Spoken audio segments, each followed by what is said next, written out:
ॐ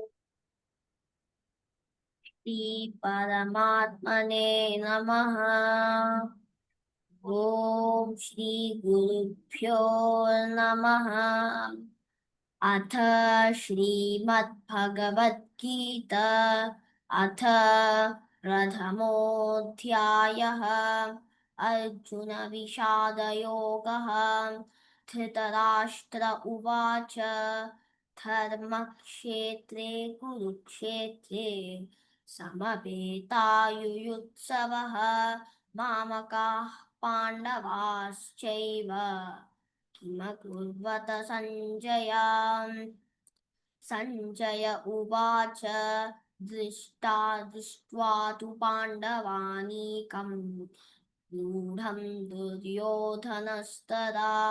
आचार्यमुपसंगम्य राजा वचनमब्रवीत् पश्यैतान् पाण्डुपुत्राणाम् आचार्यमहतीं च व्यूढां द्रुपदपुत्रेण तव शिष्येण धीमताम् अत्र शूरामहेश्वासा भीमार्जुनसमायुधि युयुधानो विराटश्च द्रुपदश्च महारथः दुष्टकेतुश्चेकितानः काशीराजश्च वीर्यवान् पुरुजित् कुन्तिभोजश्च सैभ्यश्च नरपुङ्गवः युधामन्युश्च विक्रान्ता उत्तमौजाश्च वीर्यवान् सौभद्रो द्रौपदेयाश्च सर्व एव महारथाः अस्माकं तु विशिष्टायै तानि भूतद्विजोत्तम नायका मम सैन्यस्य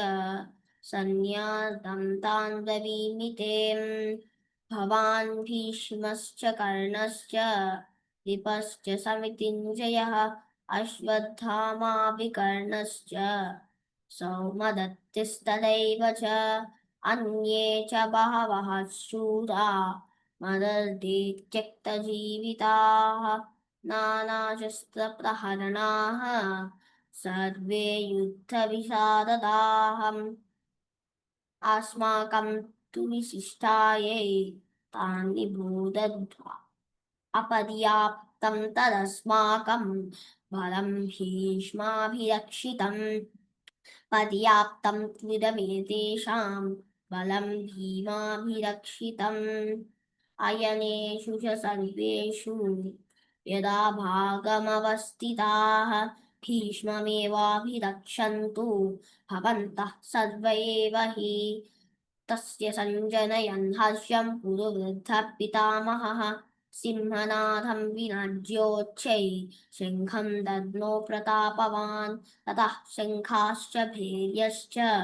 पणवाणकगोमुखाः सहसैवाभ्यहन्यन्त सशब्दस्तुमुलोऽभवत्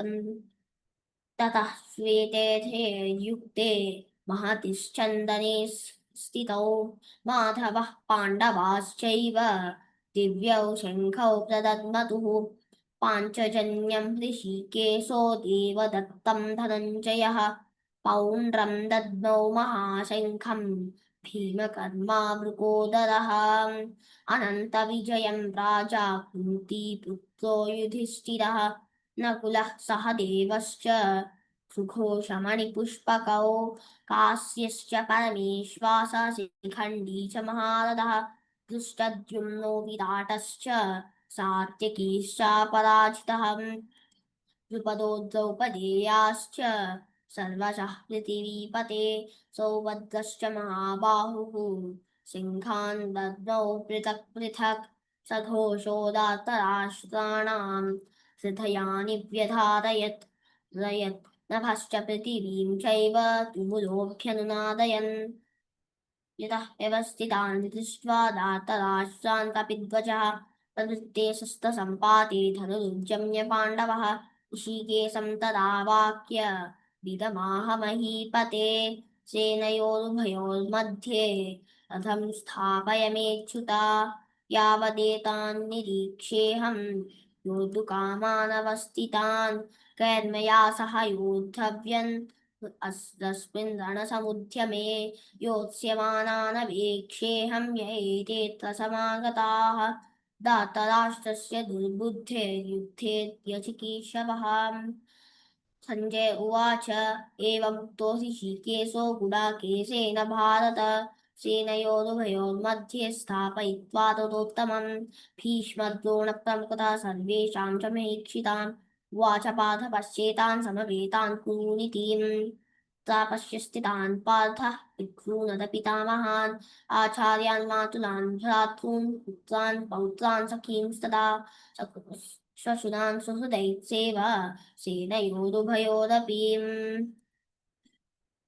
तान् समीक्ष्य स कौन्तेयः सर्वान् बन्धूनवस्थितान् कृपया परयाविष्टो विषीदन्निदमब्रवीत् अर्जुन उवाच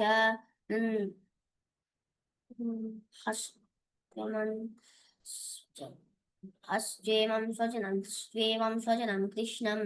युत्सुं समुपस्थितं सीदन्ति मम गात्राणि मुखं च परिशुष्यति वेपदुश्च शरीरे मे रोमहर्षश्च जायते गाण्डीवं संसदे हस्तात् त्वक्षैव परिदह्यते न च शक्नोम्यवस्थातुं भ्रमतीव च मे मनः निमित्तानि च पश्यामि विपरीतानि केशवा न च श्रेयोऽनुपश्यामि हत्वा स्वजनमाहवे न काङ्क्षे विजयं कृष्ण न च राज्यं सुखानि च किं नो राज्येन गोविन्द किं भोगैर्जीवितेन वा येषामध्ये काङ्क्षितं नो राज्यं भोगाः सुखानि च तैमेव स्थिता युद्धे प्राणान् त्यक्त्वा दनानि च आचार्यः पितरः पुत्रा देव च पितामहाः मातुलाः श्वशुराः पुत्राः पौत्राः स्यादाः सम्बन्धिनस्तदा एतान्न हन्तुमिच्छामि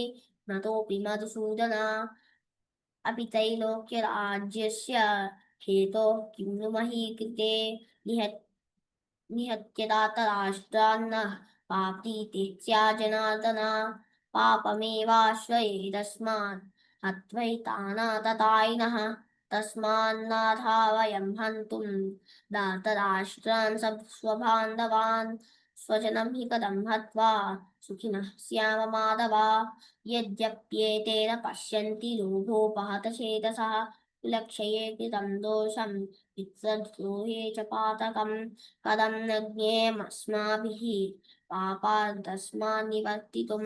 कुलक्षये कृतं दोषं प्रपश्यद्भिर्जनार्दन कुलक्षये प्रणश्यन्ति कुलधर्माः सनातनाः धर्मे नष्टे कुलं कृत्स्न अधर्मोऽभिभवत्युता अधर्माभिभवात् कृष्ण प्रदुष्यन्ति कुलस्त्रियः श्रीयुधिश्चातुवात् जायते वर्णशङ्करः शङ्करो नरकायैव कुलघ्नानां कुलस्य च पतन्ति पितरो ह्येषां मुक्तपिण्डोदकक्रियायाः दोषैरेते कुलघ्नाना धर्मशङ्करः कारकैः उत्साज्यन्ते जातिधर्माः कुलधर्माश्च शाश्वताः उत्सन्नकुलधर्माणां मनुष्याणां जनार्दन नरके नियतं वासो भवतीत्यनुशुश्रुमाम् अहो बत महत्पापं कर्तुं व्यवसितामयं यद्राज्यसुखलोभेन हन्तुं स्वजनमुद्यताः यदि मामप्रतीकारान् शस्त्रं शस्त्रपाणयः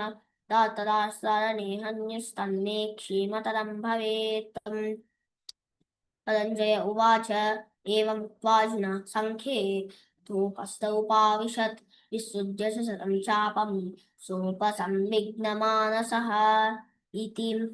प्रथमोऽध्यायः अर्जुनविषादयोगः समाप्तः।